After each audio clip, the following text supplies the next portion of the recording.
భోగాపురం ఎయిర్పోర్ట్లో తొలి విమానం ల్యాండింగ్ ఏపీ అభివృద్ధి మార్గంలో ఒక మైలురాయి అని కొనియాడారు వైఎస్ఆర్సీపీ అధినేత వైఎస్ జగన్మోహన్ రెడ్డి. విజన్ వైజాగ్ లక్ష్యాన్ని సాధించే దిశగా కీలక అడుగు పడిందన్నారు. ఎయిర్పోర్ట్ నిర్మాణంలో అసాధారణ కృషి చేసిన జీఎంఆర్ గ్రూప్నకు హృదయపూర్వక అభినందనలు తెలిపారు. తమ పాలనా కాలంలో వేగవంతమైన అనుమతులు సాధించామన్నారు. ఎయిర్పోర్ట్ నిర్మాణం కోసం భూములిచ్చిన వారి పునరావాసం, భూసేకరణ కోసం 960 కోట్లు ఖర్చు చేసి ప్రాజెక్టుకు బలమైన పునాది వేశామన్నారు. ప్రాజెక్టు ప్రధాన పనుల్లో గణనీయమైన భాగం అప్పుడే పూర్తయిందన్నారు. తాము చేసిన కృషి ఈ కీలక మైలురాయికి ముఖ్య కారణమన్నారు.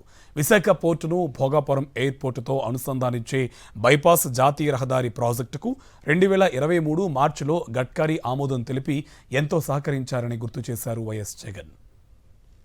భోగాపురం ఎయిర్పోర్ట్లో తొలి విమానం ల్యాండింగ్ ఏపీ అభివృద్ధి మార్గంలో ఒక మైలురాయి అని కొనియాడారు వైఎస్ఆర్సీపీ అధినేత వైఎస్ జగన్మోహన్ రెడ్డి. విజన్ వైజాగ్ లక్ష్యాన్ని సాధించే దిశగా కీలక అడుగు పడిందన్నారు.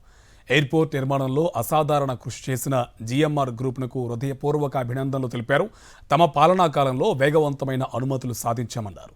ఎయిర్పోర్ట్ నిర్మాణం కోసం భూములిచ్చిన వారి పునరావాసం, భూసేకరణ కోసం 960 కోట్లు ఖర్చు చేసి ప్రాజెక్టుకు బలమైన పునాది వేశామన్నారు. ప్రాజెక్టు ప్రధాన పనుల్లో గణనీయమైన భాగం అప్పుడే పూర్తయిందన్నారు.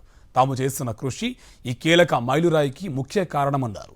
విశాఖ పోర్టును భోగాపురం ఎయిర్పోర్టుతో అనుసంధానించే బైపాస్ జాతీయ రహదారి ప్రాజెక్టుకు 2023 మార్చిలో గడ్కరీ ఆమోదం తెలిపి ఎంతో సహకరించారని గుర్తు చేశారు వైఎస్ జగన్.